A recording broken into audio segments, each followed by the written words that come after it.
Les États-Unis établissent une base militaire en Côte d'Ivoire. Le procès est en cours. Le général américain de l'Africom était en Côte d'Ivoire pour aller discuter avec les autorités sur cette possibilité. L'objectif c'est quoi? Éliminer Ibrahim Traoré? On le verra tout de suite.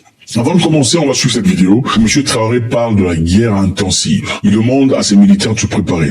Préparez-vous à une guerre intensive. On ne sait pas quel genre de militaire ou quelle armée viendra ici pour vous combattre, mais préparez-vous à une guerre intensive. Était-il en train de s'apprêter? Comprendre que s'il faille qu'ils viennent avec leurs armées nous recoloniser, il faut qu'ils viennent.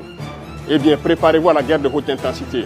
Soit ils viendront eux-mêmes, soit ils passeront par leurs valets locaux qui sont ici pour essayer de troubler notre quiétude.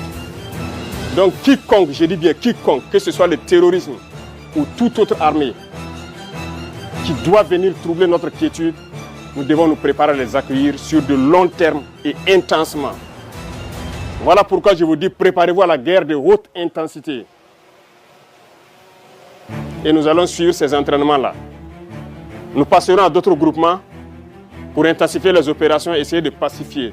Maintenant, je pense que vous vous souvenez de cette histoire. Il y a un moment, le président Traoré faisait un discours expliquant combien il fallait être prêt, combien les apatrides, combien les vendus, combien les traîtres se réunissaient quelque part pour aller discuter d'un possible renversement de pouvoir. Il a aussi mentionné spécifiquement à la lagune. Il dit ils sont réunis à la lagune, espérant venir nous faire revivre ce qui s'était passé ici en 1987. J'inviterai les gens donc à la vigilance. Parce qu'aujourd'hui, plus que jamais, les apatrides, les ennemis de la nation sont très actifs. Et vous pourrez le constater. Du côté de la lagune, ils sont réunis depuis plusieurs jours. En parlant de lagune, tout le monde avait compris qu'on parlait de la Côte d'Ivoire. Ok, donc M. Traoré projetait une présence d'une force étrangère ou des forces hostiles, au moins, à l'égard du Burkina Faso, réunies à la lagune dans l'objectif de venir détruire la stabilité du Burkina Faso. Alors, de manière très intéressante, les États-Unis établissent une base militaire en Côte d'Ivoire, après leur retrait forcé du Niger en 2024, en raison d'un coup d'État militaire. Les États-Unis ont repositionné leurs forces en Afrique de l'Ouest pour contrer la menace croissante des militants islamistes. Des groupes comme Al-Qaïda, ASAS, la Côte d'Ivoire a été choisie comme emplacement stratégique. Alors la présence de M. Langlais, chef de l'Africom en Côte d'Ivoire, n'incite pas confiance à beaucoup de personnes. Pourquoi est-il là-bas? Sont-ils là-bas en train de tisser, de charpenter une idée de destruction de la Côte d'Ivoire, ou au moins de renverser le pouvoir, ou encore pire peut-être, d'éliminer la personne d'Ibrahim Traoré? M. Traoré l'a dit. Au départ, il a commencé à dire préparez-vous à une guerre intensive. Secondo, il a dit, nous savons qu'ils sont réunis quelque part ici. En préparant ce qui s'était passé au Burkina en 1987. Évidemment, avec ça, il faisait allusion à quoi? Il faisait allusion à Isidore Thomas Noël Sankara, un grand homme, un homme de feu, un Africain hors de pair, une personne qui a fait beaucoup de choses pour sa nation, une personne qui a refusé de recevoir son salaire en tant que président, en tout cas au moins diminuer le salaire, chose que beaucoup de personnes ne feraient pas. Certaines personnes en tout cas sont, voilà, une personne qui a promu, qui a poussé de l'avant la présence des femmes dans le gouvernement, une personne qui a incité, en tout cas exhorté à ce que les hommes soient plus présents dans la maison, que les hommes partagent le travail, que les hommes fassent la cuisine, que les hommes partent au marché. C'est une personne qui clairement avait une très bonne moralité. Alors qu'est-ce que Traoré a dit? Traoré a dit ils veulent nous faire revivre ce que nous avons vécu en 1987. Mais les choses ont changé. Nous sommes prêts. Langlais est-il en Côte d'Ivoire pour préparer une guerre ou préparer un coup d'État contre le Burkina Faso? Alors qu'est-ce qui se passe au Burkina Faso?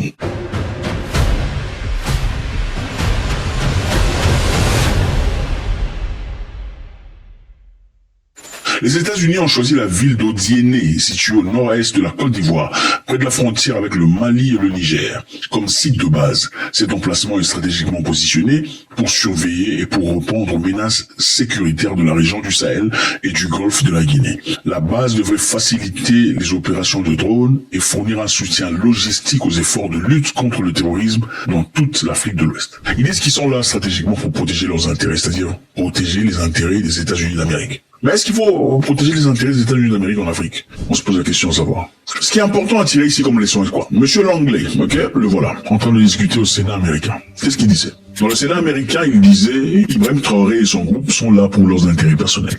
Ils ont formé des coalitions avec la Russie et la Chine pour s'enrichir et se garder au pouvoir. C'est ce que M. Langlais a fait. Et en disant cela, il avait complètement ignoré le travail que Traoré est en train d'abattre actuellement au Burkina Faso. Je sais pas. Les Burkina Faso ou les Burkinabés frères qui sont là. M. Traoré ne fait rien. Il faut nous dire peut-être qu'on nous trompe. C'est de la propagande alors. Parce que voilà, enfin, les Américains, ils se trompent jamais, n'est-ce pas? Donc nous, on veut savoir. Non mais attendez, confirmez quand même ce que M. Langlais est en train de dire. Puisque les Américains se trompent jamais. M. Traoré ne fait rien, hein. Ou bien les tomates là qu'on voit, les routes et tout ça. Enfin, regardez cet immeuble ici. L'immeuble si on dit que c'est à Ouagadougou. C'est vrai ou pas? Confirmez un peu si cet immeuble est construit avec le projet de M. Traoré. M. Langlais dit qu'il faut faire tout pour débarrasser cette partie du monde de cette présence, de ces personnes qui sont en train de nuire aux intérêts américains. C'est aussi simple que ça.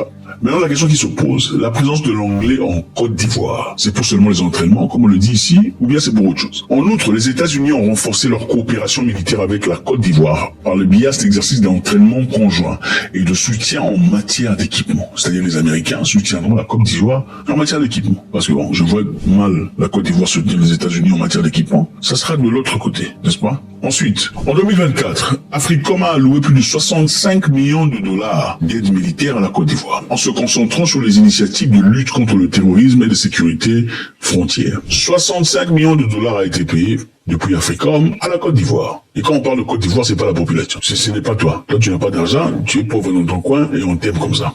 Tu es comme nous. Quand on parle de la Côte d'Ivoire ici, il s'agit évidemment du leadership, n'est-ce pas? 65 millions de dollars, bon, on essaie de comprendre. Est-ce que l'objectif est simplement de faire des exercices militaires sans objectif final? La CEDEAO s'est élevée à un certain moment dans l'objectif d'aller combattre le Niger. Et on a vu quel président s'est élevé, disant nous sommes prêts, nous avons le logistique, nous avons l'argent, nous avons tout ce qu'il faut pour aller renverser ces gens. Deuxièmement, les Américains disent que leur présence en coopération avec la Chine et la Russie nuit aux intérêts américains. Troisièmement, le Niger a demandé aux Américains de quitter, après avoir demandé aux Français. Ils ne s'y attendaient pas, d'accord? Ils pensaient que les Français seraient partis, et puis voilà. Ils ont essayé de venir négocier avec les Nigériens en envoyant des envoyés spéciaux, sans nécessairement s'annoncer. Le Niger a refusé, en tout cas l'autorité suprême a refusé de les recevoir. Ils étaient obligés de quitter. Ils ne pouvaient pas faire la guerre. Je vous rappelle encore une fois qu'il y a un monsieur qui avait dit que pourquoi nous avons quitté le Niger.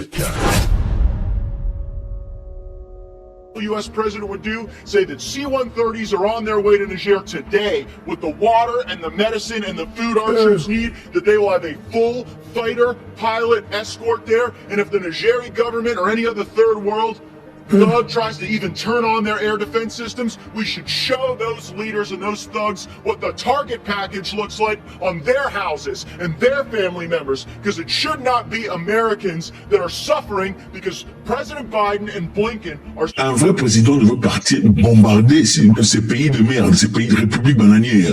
Si quelqu'un ose ouvrir sa bouche, on le bombarde, on le détruit. C'est ce qu'il avait dit. Est-ce que cette idéologie est finie? D'accord. On quitte le Niger, on nous a demandé de partir. On ne pouvait pas rester de force parce que ça aurait paru bizarre, ok?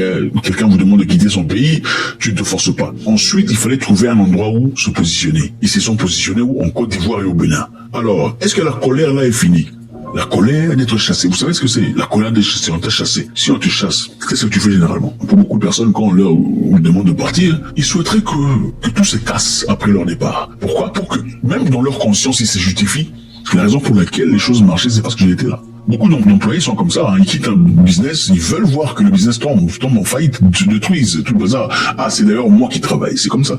Est-ce que vous pensez que les Américains sont différents? Sont-ils contents de quitter le Niger pour aller se situer ailleurs, sans essentiellement faire payer? Puisque bon, nous connaissons l'histoire, on sait qui aime faire payer à qui. Alors, les entraînements qui se font là. Donc je recommence. Nous avons le Niger qui demande aux États-Unis de quitter. Nous avons la CEDEAO qui se prépare à aller attaquer le Niger. Nous avons Ibrahim Traoré qui annonce qu'il se prépare quelque part à la Lagune. Nous avons le général Langlais qui critique le Burkina Faso. Nous avons finalement le général Langlais à la Lagune. Est-ce que ce serait bizarre de suspecter qu'il y a quelque chose qui se cuisine quelque part? Ou bien ce serait paranoïaque? Pour l'interrogation. Alors, 65 millions de dollars a été payé. Cette évolution souligne l'engagement des États-Unis à renforcer leur partenariat en Afrique de l'Ouest et à adapter leur présence militaire en réponse à l'évolution de la dynamique politique dans la région. Ils sont en train de se battre pour le positionnement en Afrique. Ibrahim Traoré, c'est quelqu'un de particulier. Je sais pas si c'est quand la dernière fois qu'il y a eu un président apparemment aimé de plusieurs et aussi détesté de plusieurs. C'est souvent très dangereux parce que ces genres de situations, généralement, ça passe très vite. Et nous prions tous que ça ne soit pas le cas. Mais dans cette histoire, il n'y a pas que question de prière. Il y a aussi question d'action et de choix,